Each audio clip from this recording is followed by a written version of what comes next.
This is Morpeth, a town located in County Northumberland in northeastern England. Home to 14,000 people, this town is well connected to the outside world, with the help of one of the busiest railway lines in the country, the East Coast Main Line. When it comes to the railway, this town, its station, and the track around it have a bit of a history. That's what we'll explore today, because what lurks around the bend is a section of rail littered with fatal injury and devastation. The history of rail travel can date back hundreds of years, and depending on who you ask, you may get different answers as to where the concept of trains came from. In the 1800s, the British expanded into the world of rail travel. Engineer of the time, George Stephenson, famously implemented steam technology to initially haul coal trains in 1814, earning himself the title of the father of the railways. In the following decades, the technology would spread quickly across the country. Tracks were laid throughout the 1800s from Penzance to Wick in Scotland, and steam trains became synonymous with the Victorian era in Britain. Beginning in the 1830s, what would become the East Coast Main Line slowly began to take shape in different phases and operated by various rail companies before they were eventually merged. This railway would eventually run between London and Edinburgh, a lot of the track still following the same route today as it did in the 1800s, which brings us back to Morpeth. Morpeth today can be found 3 stations out from Newcastle Central Station, around 13 miles to the north of the city. This section of track, for example, running between Newcastle and Morpeth to this very day, follows the same routing as it did in 1850. This has led to a number of quirks in the railways in the UK, not only on this section of track but throughout the country. The tracks themselves in places can get rather bendy. Whether it was to avoid terrain or to weave into town centres, when these railways were built, they were done so with the technology of the day in mind, and trains have changed a lot in the literal centuries since. For the most part, these bends have been fine, and trains operate on them safely every day, even on the stretch of track notable for today's discussion. But let's take a closer look at Morpeth. This is Morpeth Railway Station, and this is the East Coast Main Line. Immediately, one's attention may be drawn to this curve. This bend is highly unusual. It curves sharply with a heading change of about 98 degrees over a distance of just a few hundred meters. It's a tight turn, however, it's far from the tightest railway curve in the UK.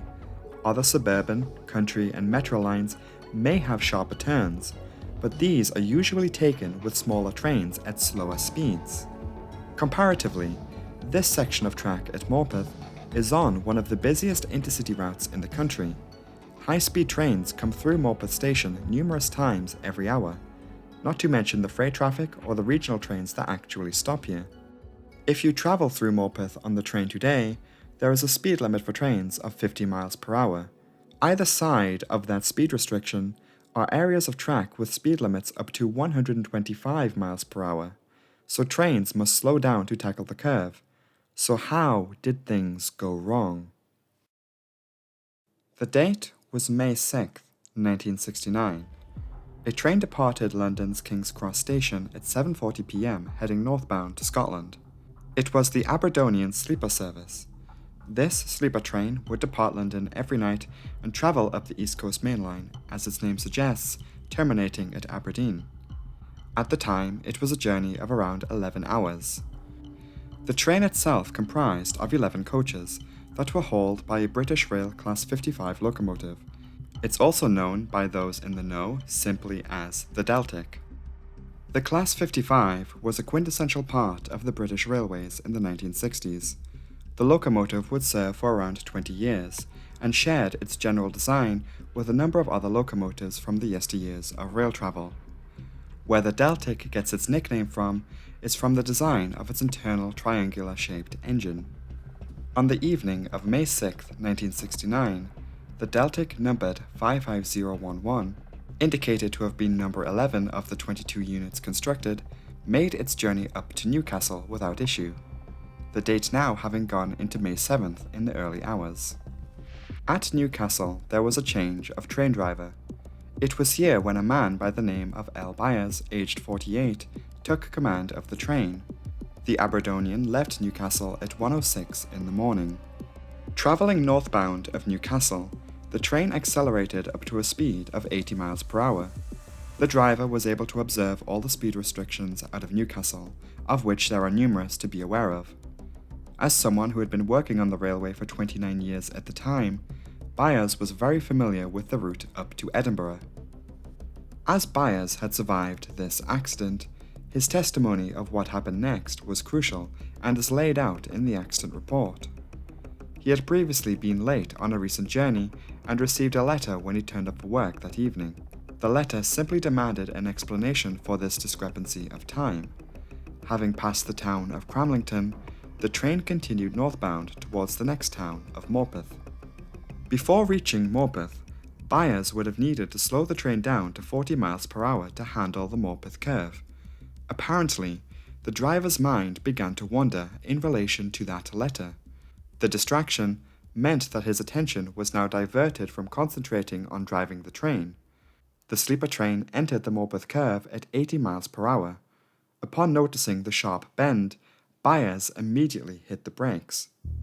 During this time, to his knowledge, it would appear that the train handled the curve rather well and even pulled into to stop at Morpeth station at just after 1:30 in the morning. It was only once he looked behind him that he noticed that the rear coaches had derailed. The brake van had derailed first. Several other coaches had also separated and were strewn over the tracks, coaches even blocking the other line. A slowly approaching freight train had managed to stop in time, avoiding further devastation. The train's crew were able to alert the nearby signalmen of what had happened, and even some local residents at Morpeth had made 999 calls, and emergency services arrived on the scene shortly after, where it was discovered that 6 people, 5 passengers and a member of the train's crew, were killed in the derailment. Attention was now turned to preventing this from happening again. The automatic warning system did exist in 1969. At the time, the purpose of the AWS was to alert drivers of upcoming signals. Further development of this system was put forward following this accident, allowing the AWS to not only alert drivers of signals, but also speed restrictions. This change to indicate oncoming major speed restrictions was implemented, but perhaps interestingly, it was deemed that the Morpeth curve did not meet the criteria to have this newer version of the system installed on the tracks. Therefore, this section of track remained as is. What was also introduced are what are called advanced warning indicators, physical signage to indicate oncoming changes in speed in addition to the traditional speed signage. It is perhaps fitting that these are also referred to as Morpeth boards. But the story is far from over. June 24th, 1984. 15 years had passed since the derailment at Morpeth. The speed limit on the curve had been increased to 50 miles per hour since then. The Aberdonian sleeper service had officially ceased, but was replaced by a different service that still ran. This time, the locomotive in use was a British Rail Class 47 diesel locomotive, more specifically, locomotive numbered as 47452. On this occasion, the locomotive was hauling 7 sleeper coaches and 2 brake vans. At around 20 to 1 in the morning on that June day, residents of Morpeth were again greeted by the sight of a train crash. The sleeper train that had been travelling southbound towards London had derailed from overspeeding on the curve. Again, the train had been travelling at around 80 miles per hour as it entered the bend. As the train came off the tracks, it collided with multiple homes, injuring 38 people. In terms of actual destruction to not only the train but the environment around the crash, this was exceedingly devastating when compared to the 1969 crash. Perhaps incredibly, this accident was non-fatal. Though dozens were pulled from the wreckage of the train with varying degrees of injuries, only few were taken to hospital, including the driver. The train driver was accused of being intoxicated. having consumed alcohol before turning up for work. Once again, this was a case of lack of driver awareness. The two accidents here demonstrating how once the mind begins to drift when at the controls of a train, devastation may only lurk around the corner, quite literally. It cannot be said enough how close this accident came to being one of the deadliest to have ever occurred in the UK. Investigators, survivors, rescuers, and railway experts looked at this crash in disbelief that no one was killed. Following the 1984 accident, recommendations were made to obviously bring in more stringent rules surrounding alcohol consumption.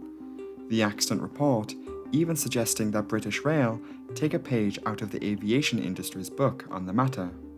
More specifically, when looking at the Morpeth Bend, again new restrictions for this section of track were brought in. Years would once again go by at Morpeth without issues on the curve. Perhaps once the 1990s rolled around, maybe you could say that lessons here had been learned. Except it happened again. June 27th, 1994. Once again, in a non-fatal accident, a train went off the rails from excessive speed. Travelling northbound, the freight train consisting of Royal Mail coaches hauled by an intercity decorated Class 47 locomotive had been travelling at 80 miles per hour as it entered the curve, obviously leading to derailment. By this point, it had been established that trains would topple over on the curve at speeds greater than 75 miles per hour. In the derailment, the locomotive, as with all of its rolling stock, overturned, fortunately with no fatalities, although the driver was injured. Curiously, the train was actually repaired and re-entered service, this being the last time there was ever a train crash at Morpeth. Since 1994, there have been no other incidents here. Even in the age of the privatised railway, the station and trains operate safely. This track, with a history such as the one it's had, with trains having the very occasional tendency to just go off the rails, it begs the obvious question and the obvious solution to ensure it would never happen again. Why not just move the track? If the Morpeth curve was such a problem, wouldn't it make sense to invest in new track to bypass the town, open a new station, and close this section of track for good? Believe it or not, that exact thing was recommended 150 years ago. Though we began looking at incidents in the latter half of the 20th century, issues at Morpeth actually date back much further. 92 years before the 1969 incident that killed 6 people, the first fatal accident at Morpeth took place. As you'd might expect, sources are rather scarce for an event that took place 145 years ago at time of recording, but here is what we know. March 25th, 1877. At 10:30 p.m, a steam train left Edinburgh Waverley Station, travelling to London King's Cross. It weaved down the already windy stretch of track to England. The train was operated by one of those precursor companies on what would become the East Coast Main Line, operated by North Eastern Railway. Where this accident differs from the others we've already talked about is that when the train reached Morpeth, it was only travelling at around 25 miles per hour, well below the speed needed to tip it over and well below the future standard speed restrictions. This train derailed due to a defective track induced by the poor materials used to make it. 5 people were killed, and some began to take notice of the Morpeth curve. Though it wasn't the curve itself that caused the derailment, the striking bend couldn't be ignored, and it was identified as a hazard. Railway engineer and Member of Parliament of the time, Henry Tyler, commented that a diverting track should be built to avoid the use of the curve on the main line. That advice was never taken, and the track stayed exactly where it was, and is still there to this very day, nearly 150 years later. Railways are a complicated topic subject to much political discussion in the United Kingdom.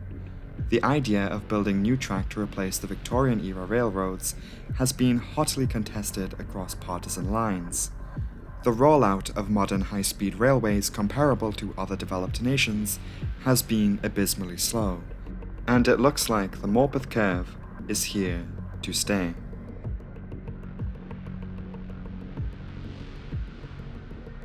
Hello everyone, thank you so much for watching this video. It has been quite the week this week producing this video, heading out, grabbing footage of the area in question and all that. And during this week we also surpassed 100,000 subscribers, a milestone I never thought that I'd ever reach. I'd been trying this YouTube thing for 10 years before Disaster Breakdown sort of took off. Hitting that 100,000 still has not fully sunk in yet, so I'd like to take a moment once again to thank you all for the support over the past 1.5 years since doing this full time. I really appreciate it, so thanks. Anyway, if you found this video to be interesting, then consider leaving a like and don't forget to subscribe, as there is always a new video every Saturday. But as with any week on this channel, I must take a moment to thank my amazing patrons over on Patreon for their incredible ongoing support. Their names are scrolling on the screen right now, so if you see your name here, a massive thanks to you. Shoutouts this week go to Zest Husky and Skate Morgan. A big thank you to you both for pledging. Thanks. If you yourself want to support the channel further, consider joining the Disaster Breakdown Patreon from just £1 per month, and the link to that will be in the pinned comment below. All patrons get early access to all new content 48 hours before it goes out publicly on YouTube. If you want to follow my personal Twitter page, that will also be linked in this video's description if you want. With all of that said, thank you so much for watching, and I will see you all next week. Goodbye!